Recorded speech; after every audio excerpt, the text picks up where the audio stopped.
Hey guys, Doug from Coat of Arms here, and this evening I'm with Ed Lacroix, instructor with TDSA Canada and a competitive shooter. How you doing tonight, Ed? Very good, thanks, Doug.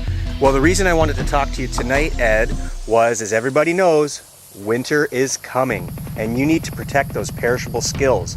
And Eddie has somewhat of a very serious dry fire and off-season training regimen. So I would like to have Eddie explain to you guys some different techniques, drills, procedures that you can work on during those dark, cold Canadian winter months to keep those skills going. Absolutely. Ed? There's a lot of activities and a lot of skills that you can practice at your home, in your basement or wherever, away from the windows kind of thing. So definitely part of your, obviously the initial setup is to find, a safe place, probably a basement or something, just a normal clear wall. And then it's a matter of just setting up some targets. So typically what you can do is, there's targets on the internet, all the dimensions are there, so depending on how much distance you have, you just scale things down. So like for example, I have a small area in my basement, but I just take the target sizes, half size them. So I'm at 5 yards and it's a half size, it simulates 10 yards. I do another quarter size target, it simulates 20 yards. So very simplistically, you can actually simulate a lot of different levels of accuracy that you're going to shoot in a typical match environment or not. So that's the thing, is you sort of get it set up. Like I've got some IPSC targets. I do a little bit of USPSA, so that target's a little different. I got some little mini poppers, got some round plates, square plates. So everything you're going to sort of see on the circuit, you can sort of replicate pretty easily, and you just scale it down, and it just increases the level of accuracy that you're going to have when you're making your shots. So in terms of a dry fire routine, if you can get in like 50 minutes a day, that's great. Maybe an hour a day. So I use it as a stress reliever as well. So I spend quite a bit of time doing dry fire, but it helps both ways, so which is good. But definitely some of the things you can focus on in a dry fire routine are your draws. Every time you start, you're going to be doing draws. So and that's not just your hands at side draw. It's your hands above shoulders draw. It's your facing up range kind of draw, and then also incorporating your strong hand only draws.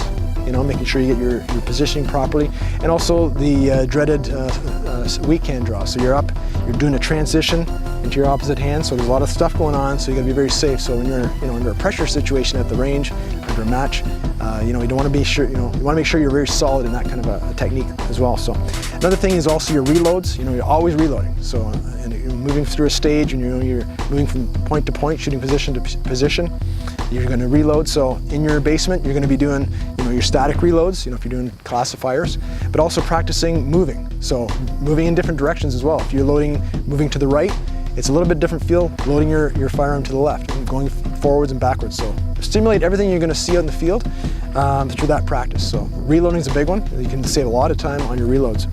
And then looking at, like I said, long distance shots, your marksmanship skills, making sure you get your good sight picture, trigger control, and things aren't moving around too much. So, and then calling your shots as well, so understanding where that, at the time of pulling your trigger, where exactly that hit on the target.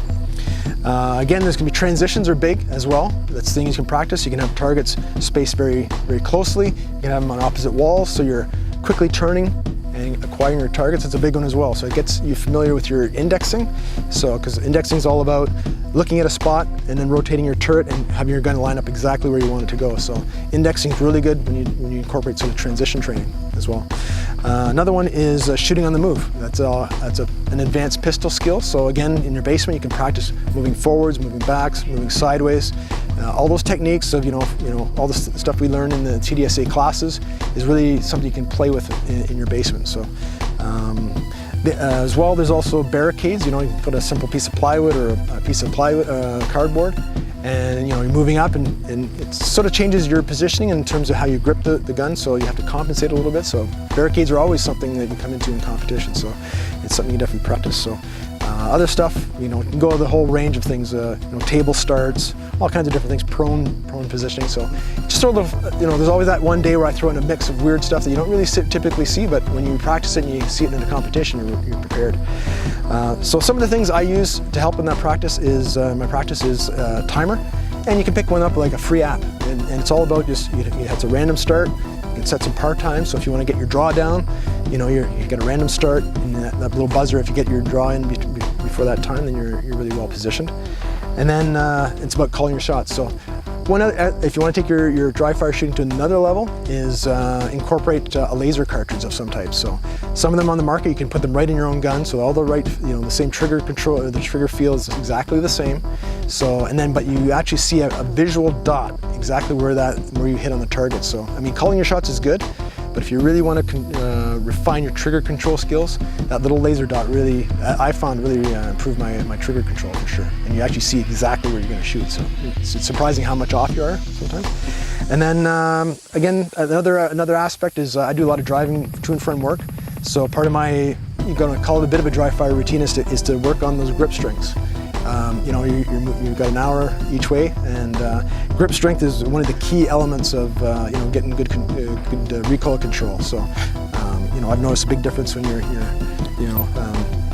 incorporating that into the routine. And a lot of top level shooters definitely suggest doing that as well. So again, this is sort of an overview of what you can get into dry fire. If those out there want to get a little bit more information or there is some stuff on the internet.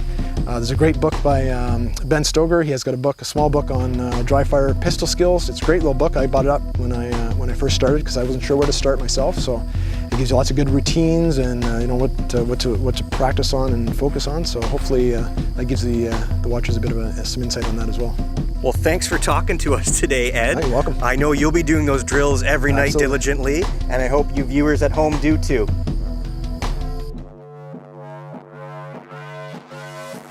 And so you don't miss out, like us on Facebook, follow us on Instagram, and subscribe to us on YouTube.com. This is Coat of Arms.